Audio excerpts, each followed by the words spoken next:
For exactly 28 hours, no one knew where Ibrahim Traore was. Presidential guards were on high alert. French media was spreading coup rumors. Then suddenly, he appeared at the presidential palace gates in an ordinary taxi.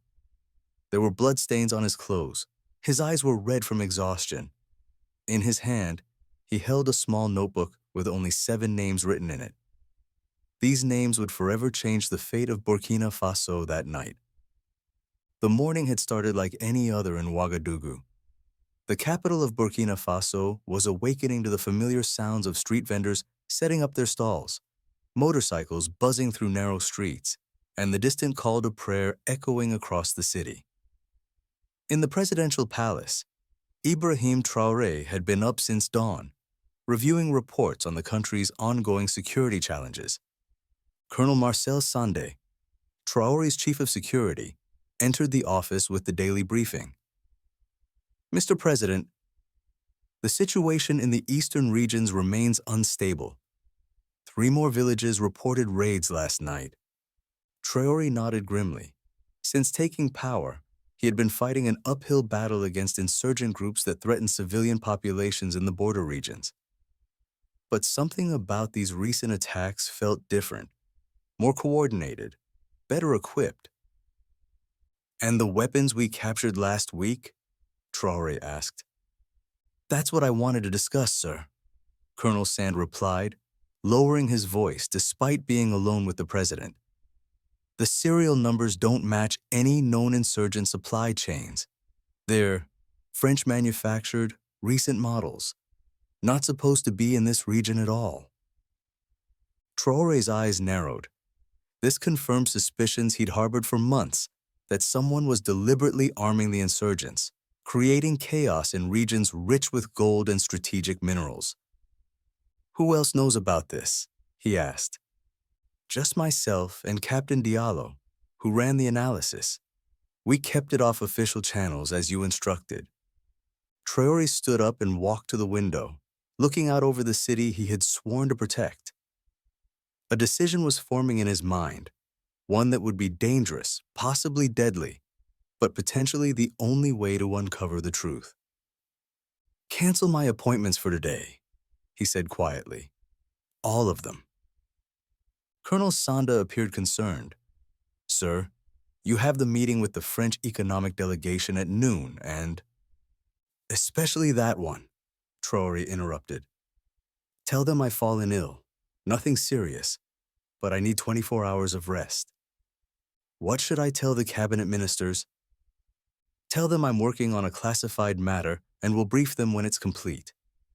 Colonel Sand hesitated. "Mr. President, with all due respect, protocol requires that I know your whereabouts at all times. If you're planning something—" Traore turned to face his security chief, his expression resolute. "Marcel, for what I must do, even you cannot know. The fewer people who know, the safer everyone will be. I need you to trust me." The colonel straightened, recognizing that look in his leader's eyes. "I understand, sir. When will you return?" "Tomorrow morning, God willing," Traore replied, already moving to a small closet in his office where he kept spare clothes. "If I don't return in 36 hours, there's a sealed envelope in my desk, bottom drawer, under the false bottom. Open it only if I disappear." As Colonel Sande left, Traore quickly changed into civilian clothes, worn jeans, a faded t-shirt, and a simple cap that hid his distinctive features. He took only 3 things: a small handgun tucked into his waistband, a worn notebook, and a phone that couldn't be traced to him.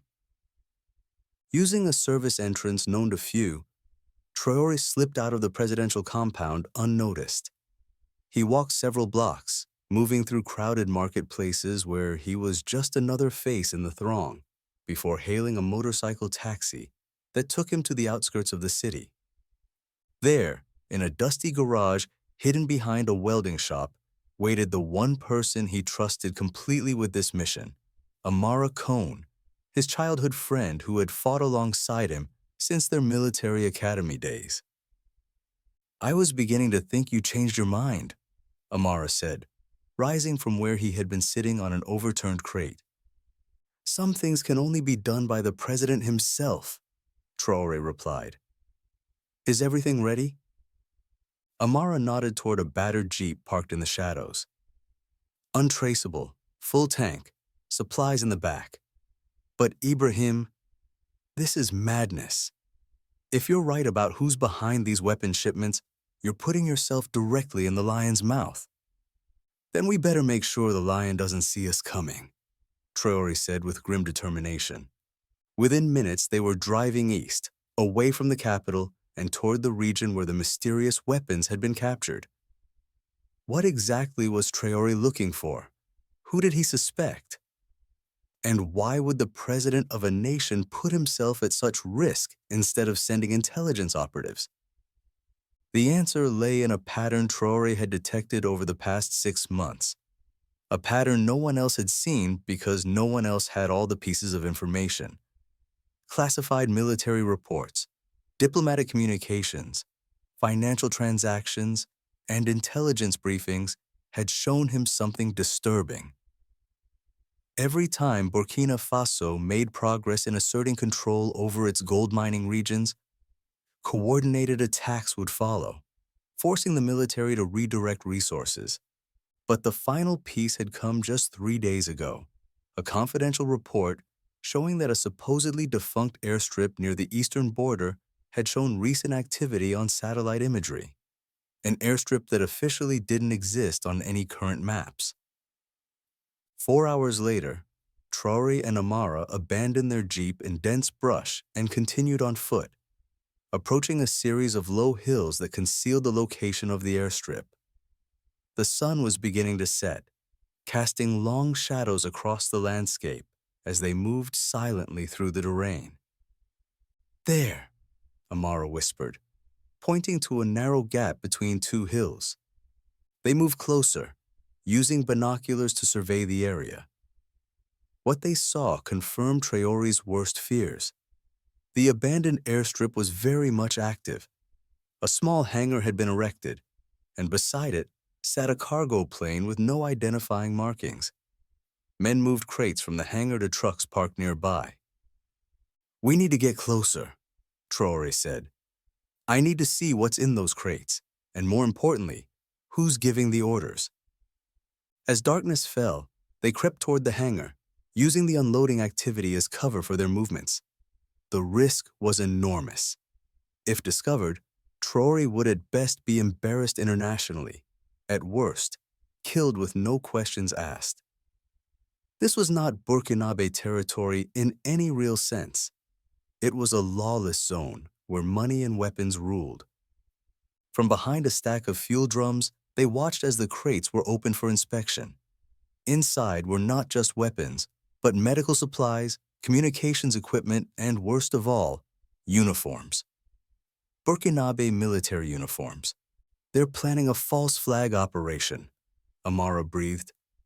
"Attack villages wearing our uniforms." "And blame it on the army," Traore finished, his face hardening. "Turning the people against us." But the true shock came moments later when a vehicle arrived and 3 men stepped out. Even in the dim light, Traore recognized them immediately. One was Jean-Baptiste Moreau, a French defense contractor who had been meeting with government officials for weeks, offering security assistance. Beside him stood Colonel Diakite, one of Traore's own military commanders who oversaw the eastern region. The third man made Traore's blood run cold. Herbert Wilson, CEO of Goldtech International, one of the largest mining corporations operating in Burkina Faso. The same man who had been pressuring Traore's government to grant expanded mining rights. "Now we know," Traore whispered, furiously scribbling the names in his notebook. "They create chaos, blame the military, turn the people against us, and then offer their solution, private security for the mines, controlled by foreign interests." "We need to document everything," Amara said. "Photos, recordings." "Already doing it," Traore replied, using his untraceable phone to capture evidence. "But we need to know who else is involved. These three aren't working alone. They waited, watching as more vehicles arrived.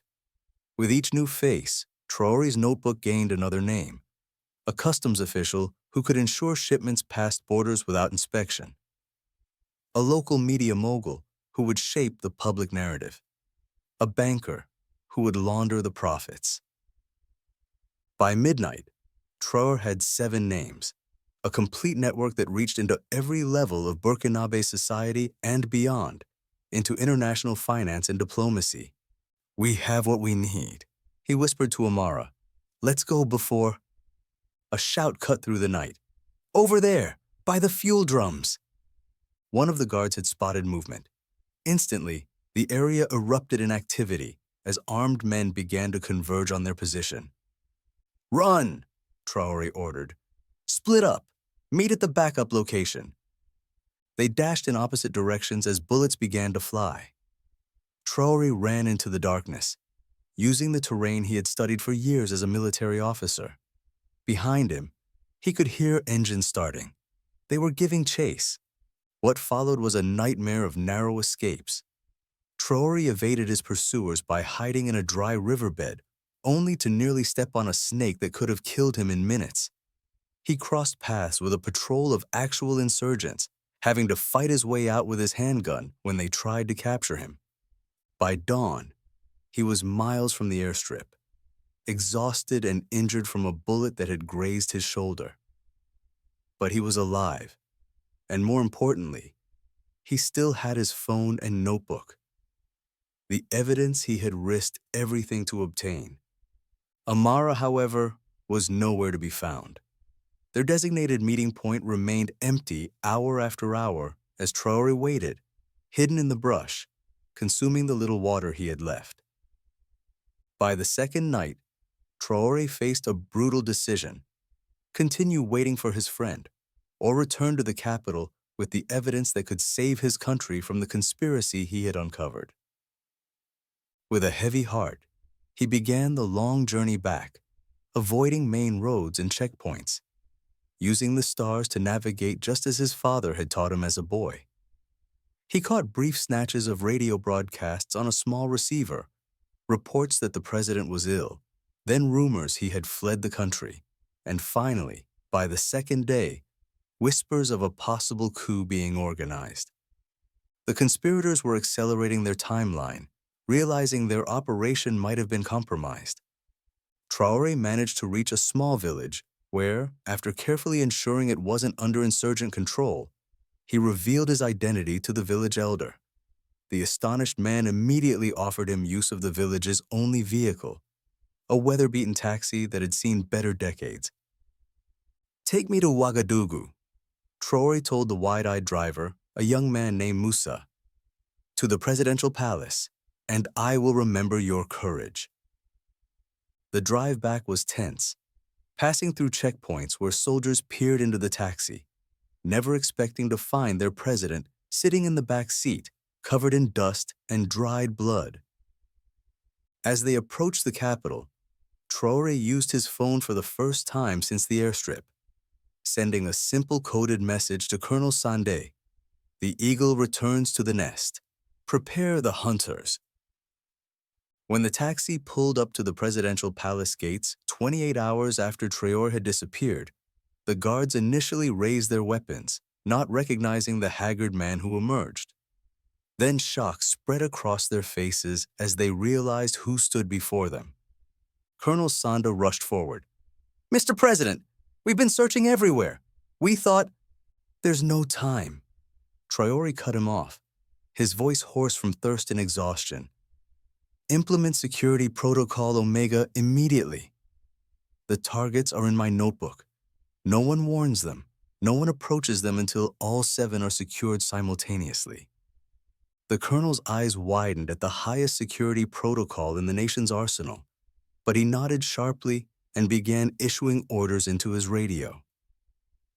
Inside the palace, Traore refused medical attention until he had transferred the photos and videos from his phone to secure servers and had briefed his most trusted cabinet members. The evidence was irrefutable. Foreign business interests, working with traitors inside the government, had been orchestrating violence against Burkina Faso's own people to manipulate the country's political and economic future. They expect us to round up these conspirators quietly, Traore told his assembled advisors, his voice growing stronger with resolve despite his physical exhaustion. To make deals, to compromise, to allow the exploitation to continue in a different form. But that is not what we will do. His eyes blazed as he outlined his plan, one that would send shockwaves not just through Burkina Faso, but through the entire structure of post-colonial relations in West Africa. That evening, a specialized security team simultaneously arrested all 7 individuals named in Traore's notebook. The president appeared on national television. Still bearing the wounds of his journey, he stood proudly before the Burkinabe flag. "My fellow citizens," he began, "for too long, our nation's wealth has been stolen through violence and deception. For too long, foreign interests have treated our people's lives as acceptable collateral damage for their profit. Today, that ends." He laid out the evidence methodically: the weapon shipments, the planned attacks, the false flag operations designed to destabilize regions rich in gold and other minerals. He named names, showed photographs, played recordings. There could be no denial. "Effective immediately," he declared, "all mining contracts with Goldtech International are suspended pending criminal investigation. All assets belonging to the 7 conspirators are frozen and will be redirected to development projects in the affected regions." Then came the announcement that would change Burkina Faso forever. "Furthermore, we are establishing a new National Resource Security Force composed of specially trained military and civilian experts who will assume direct control of all mining operations until new, equitable agreements can be negotiated. Agreements that ensure the wealth beneath our soil benefits the people who live on it." The international reaction was swift and predictable. Western governments expressed deep concern over the unilateral actions taken by Traore's government. Financial markets registered their disapproval as mining stocks plummeted.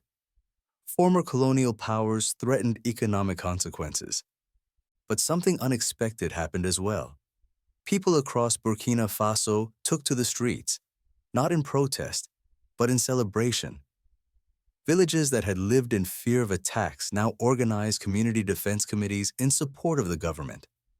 Neighboring countries, long suffering similar exploitative arrangements, watched closely, with several leaders privately contacting Traore to discuss implementing similar models. 3 days after his dramatic return, as the dust was beginning to settle on what international media had dubbed the Traore Doctrine, the president received news that brought him to tears.